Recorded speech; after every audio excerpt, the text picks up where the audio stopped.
Hi, Dr. Alison JK here. Let's have a little bit of a chat about patience and impatience and how that is affecting your bigger manifestations and what you're desiring to create. I see this so frequently with all the people I've worked with through the years, where they're sabotaging a creation because their expectations have the word should in it. So how much do you use the word in your mind, in your thoughts, and out loud, the word should? Should comes from a judgment. Your ego mind is making a judgment, as we call it in Buddhism and meditation, ego mind, because personality level self, not really heart level self, is attached to the mind, that part of your mind that pumps out the thoughts that you do hear when you're meditating and that you observe, whether you're in the throes of being the thoughts or you're able to detach in one of the train of thoughts that you're observing happen during meditation. And so that language that I just used is me with the past 3 decades meditating and seeing that this is really a place where I can, and I do, add value to people in the process of learning how to step more into that co-creative space, that co-creative role that we each meant to be stepping more into now in 2022 than ever before, being the bridges between heaven and earth.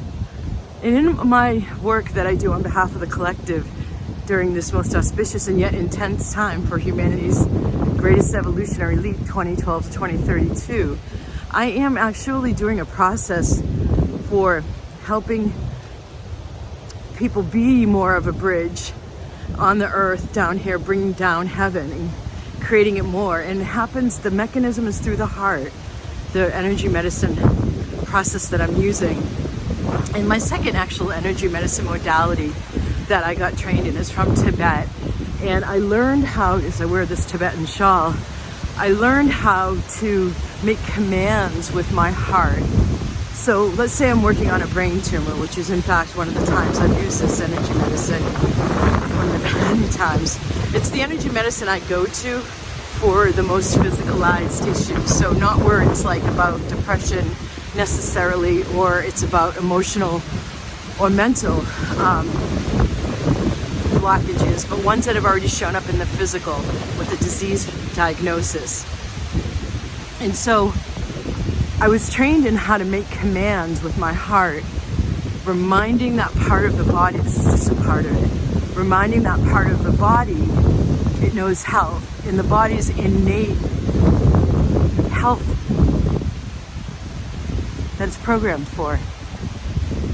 And so I say that because I notice, after having lived in Asia for a decade and really researching, going out, like I would do sometimes my jogs on the weekends behind a monastery, this one that I really loved that had great trails behind it in the city that I lived in, and studying consciousness and becoming a yoga and meditation teacher in India.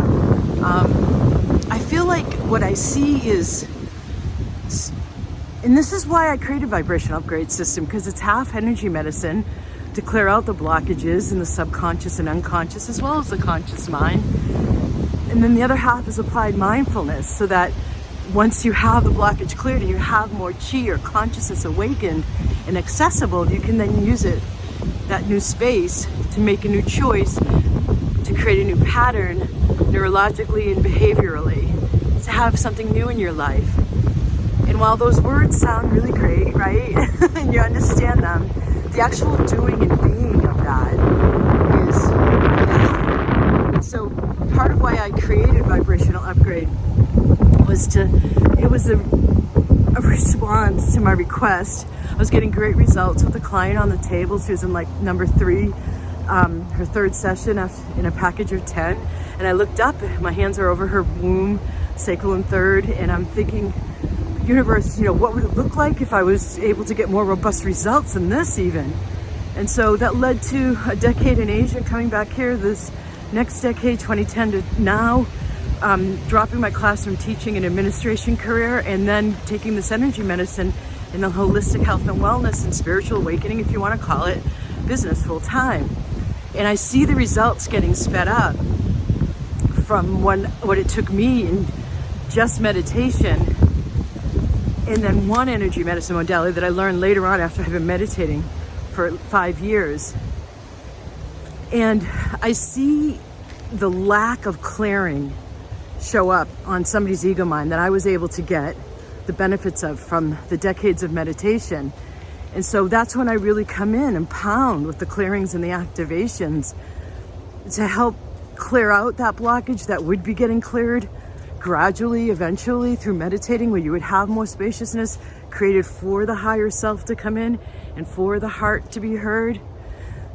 And that, when it comes to making choices and creating your life and manifesting, I see so much of the ego mind, that nattering, come in with, well, it should be happening faster, or it should be happening this way.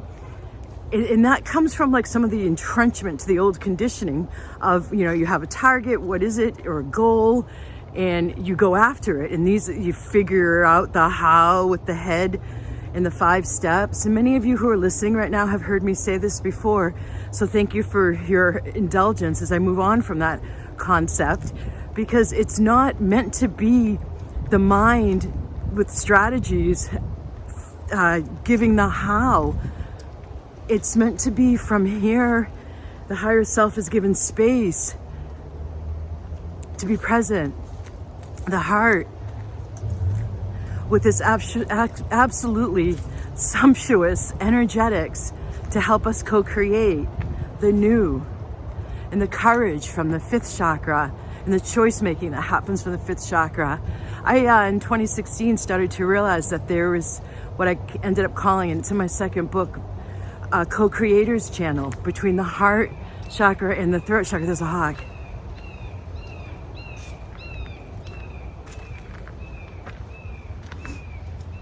Because I want to say all, but I hold back from doing the never, always, all statements. But it feels like all of my clients I was working with at that time, everybody was showing up with, oh my God, it's showing me there's some kind of new connection that wanted to be made between the heart and the throat. And so when I asked, in meditation and when working with my guidance to continue this work and escort others, this is a co-creators channel. It's what's coming online now as we're in 2012 to 2032's 20-year window of humanity's greatest evolutionary leap, to choose more powerfully using our free will to create, to co-create, bringing heaven down onto earth, this new era. And it's interesting to me because when I observe somebody presenting frustration about, why haven't I had the success? Why haven't I had the money come in? Do you hear even the tone that I'm using? It's like this demanding little brat. And that's the nature of the ego mind. It's a spoiled little brat. There have been times I could go into a story now, but I won't, of the discipline, like putting your mind in time out. I've done that, because it's just going to sabotage and muck up when something can go bigger, whether it be your ask and your hearing and your perception of, wow, that? You got to be kidding me. You want me to create that? And then many people, the majority, go into their mind like, okay, how am I going to do that? And what are people going to think if I step out like that? And how am I, blah, blah, blah, schedule, time, money, effort, judgments, the people's perceptions. What am I going to lose if I choose that by following my guidance, right? So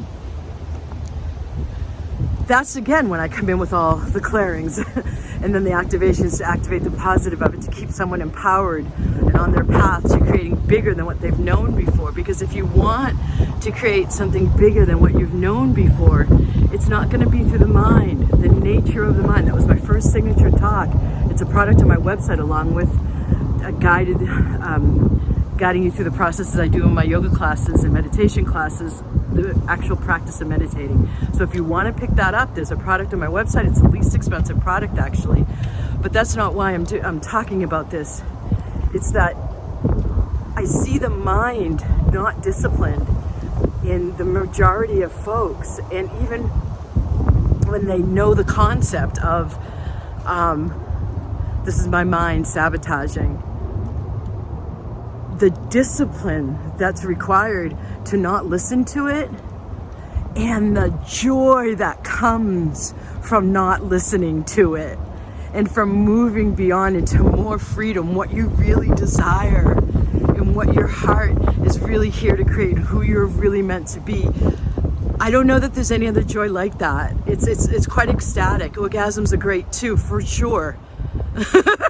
But this is like a whole embodiment of a real ecstatic feeling, that victory over, like, I hear you, mind.